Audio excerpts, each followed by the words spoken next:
ஸ்ரீ கர்க சம்ஹிதை கிரிராஜ கண்டத்தின் முதல் அத்தியாயம்.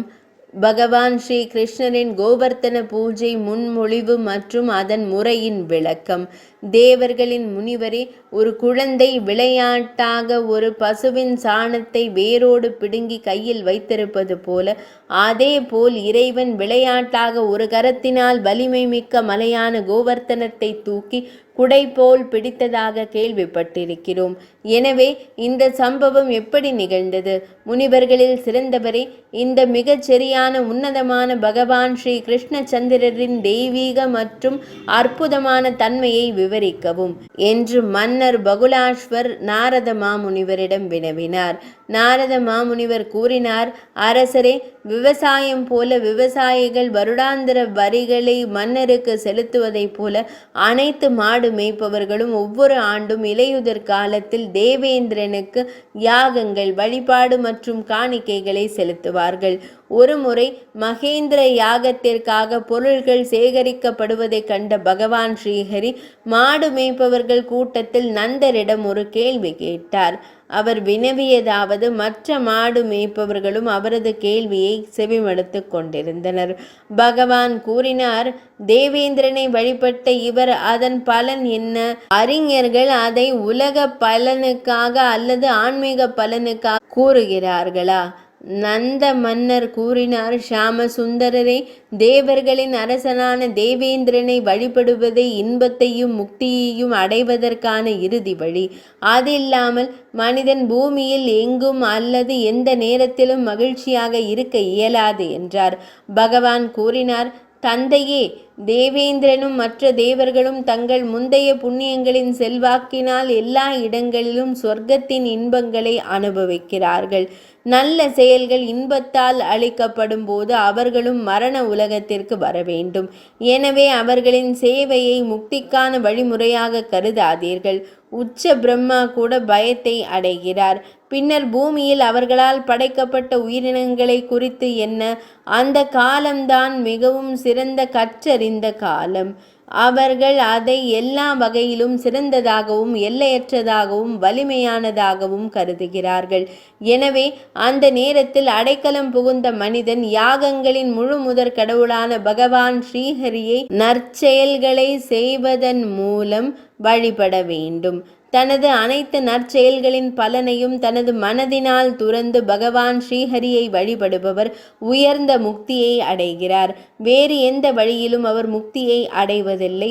பசு, பிராமணர், சாது, அக்னி, தெய்வம், வேதம் மற்றும் தர்மம் இவையே பகவான் யக்னேஸ்வரரின் மகிமைகள். இவற்றின் அடிப்படையில் பகவான் ஸ்ரீஹரியை வழிபடுபவர்கள் இந்த உலகத்திலும் மறு உலகத்திலும் எப்போதும் மகிழ்ச்சியை காண்கிறார்கள். பகவானின் மார்பிலிருந்து தோன்றிய மலைகளின் சக்கரவர்த்தியான கோவர்த்தனன் என்ற மலை மகரிஷி புலஸ்தியரின் செல்வாக்கின் கீழ் இந்த பிரஜமண்டலத்திற்கு வந்துள்ளது. அவரை காண்பதன் மூலம் மனிதன் இந்த உலகில் மீண்டும் பிறப்பதில்லை. கோவர்த்தன மலையின் தரிசனம் அத்தகைய புண்ணிய பலனை கிடைக்கச் செய்கிறது. பசுக்கள், பிராமணர்கள் மற்றும் கடவுள்களை வழிபடுவதன் மூலம் இந்த சிறந்த பரிசை இன்று பெரிய கிரிராஜருக்கு நாம் வழங்க வேண்டும்.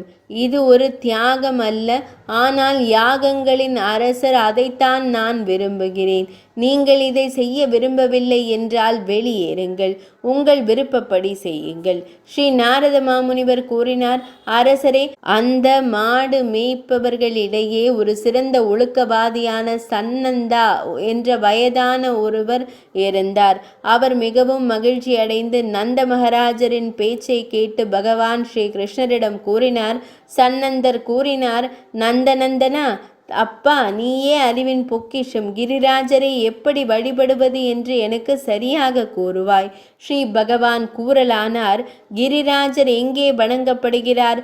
அவற்றின் கீழ் உள்ள மண்ணை சாணத்தால் மூடி அனைத்து பொருள்களையும் அங்கே வைக்க வேண்டும். புலன்களை கட்டுக்குள் வைத்து சஹஸ்ர சீர்ஷ மந்திரத்தை மிகுந்த பக்தியுடன் ஜபிக்கவும். படிக்கும் பொழுது ஒருவர் பிராமணருடன் தங்கி கிரிராஜருக்கு கங்கை நீர் அல்லது யமுனை நீர் கொண்டு நீராட வேண்டும். பின்னர் வெள்ளை பசுவின் பால் மற்றும் பஞ்சாமிர்த நீரோட்டத்தில் நீராடச் செய்ய வேண்டும். மீண்டும் யமுனை நீர் கொண்டு நீராட்ட வேண்டும். பின்னர் தூபம், மலர்கள், ஆடைகள், இருக்கை, பல்வேறு பிரசாதங்கள், மாலைகள், அலங்கார குழுக்கள் மற்றும் சிறந்த விளக்குகளை அர்ப்பணித்து கிரிராஜரை வலம் வர வேண்டும். பின்னர் சாஷ்டாங்கமாக வணங்கி இருகரங்களையும் கூப்பி இவ்வாறு கூறுங்கள்: ஸ்ரீ பிருந்தாவனத்தின் மடியில் வீற்றிருக்கும் கோலோகத்தின் கிரீடமாகவும் பூர்ண பிரக பரமாத்மாவின் குடையாகவும் இருக்கும் இந்த கிரிராஜ கோவர்த்தனத்திற்கு எங்கள் தொடர்ச்சியான வணக்கங்கள். பின்னர் மலர்களை அர்ச்சனை செய்ய வேண்டும். பின்னர் மணி, ஞாஜம் மற்றும் மிருதங்கம் போன்ற இனிமையான ஒலிக்கும் இசை கருவிகளை வாசித்து கிரிராஜரை ஆரத்தி செய்ய வேண்டும். பின்னர் வேத ஹமேதம், புருஷம், மகாந்தம் போன்ற மந்திரத்தை ஓதி அவர்கள் மீது எரிமலை வாத்தியத்தை பொழிந்து மலைகளின் அரசருக்கு அருகில் நம்பிக்கையுடன் அன்ன கூட்டத்தை வைக்க வேண்டும். பின்னர் 5 பாதைகளில் 64 கிண்ணங்களை வைத்து துளசி இலைகள் கலந்த கங்கை, யமுனை நீரில் அதை நிரப்பவும். பின்னர் கவனம் செலுத்தி 56 காணிக்கைகளை கிரிராஜருக்கு செலுத்தவும். பின்னர் அவர் நெருப்பில் தூபம் போட்டு பிராமணர்களை வணங்கி பசுக்களுக்கும் கடவுள்களுக்கும் நறுமண மலர்களை வழங்க வேண்டும். இறுதியாக சிறந்த பிராமணர்களுக்கு நறுமண பொருள்கள் வழங்கப்படுகின்றன. இதற்கு பின்னர் கோபியர்களும் கோப்பர்களும் பசுக்களின் முன் நடனமாட வேண்டும். மங்களகரமான பாடல்களை பாட வேண்டும். மேலும் கோவர்த்தன பூஜை விழாவை ஆரவாரத்துடன் கொண்டாட வேண்டும். கோவர்த்தனம் இல்லாத இடங்களில் கோவர்த்தனத்தை வழிபடும் முறையை கேளுங்கள். பசுவின் சாணத்தால் மிக உயரமான கோவர்த்தன வடிவத்தை உருவாக்குங்கள். பின்னர் அதை மலர்கள், கொடிகள் மற்றும் நாணல்களால் அலங்கரிக்கவும். அதை கோவர்த்தன மலையாக கருதி பூமியில் உள்ள மனிதர்கள் எப்போதும் அதை வணங்க வேண்டும்.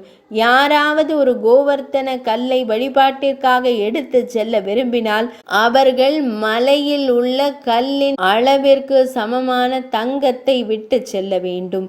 தங்கம் இல்லாமல் அதிலிருந்து ஒரு கல்லை எடுக்கும் எவரும் மகாரவரம் என்ற பெரிய நரகத்திற்கு அனுப்பப்படுவார்கள். சால கிராமத்திற்கு எப்போதும் சேவை செய்யப்பட வேண்டும். தாமரை இலையில் தண்ணீர் அபிஷேகம் செய்யாதது போல சால கிராமத்தை வழிபடுபவர் பாவிகளால் குவிக்கப்படுவதில்லை. கிரிராஜ கல்லை சேவிக்கும் அந்த உன்னத பிராமணர் தீவுகளால் சூழப்பட்ட பூமியின் அனைத்து புனித ஸ்தலங்களிலும் நீராடிய வெகுமதியை பெறுகிறார். ஒவ்வொரு ஆண்டும் கிரிராஜனின் மகத்தான வழிபாட்டை செய்பவர் இந்த உலகில் முழுமையான மகிழ்ச்சியை அனுபவிப்பார், மறுமையில் முக்தியை அடைவார். ஸ்ரீ கர்க சம்ஹிதையின் கிரிராஜ கண்டத்தின் நாரத பகுலாஸ்வ சம்வாதமான முதல் அத்தியாயம் இனிதே நிறைவடைந்தது.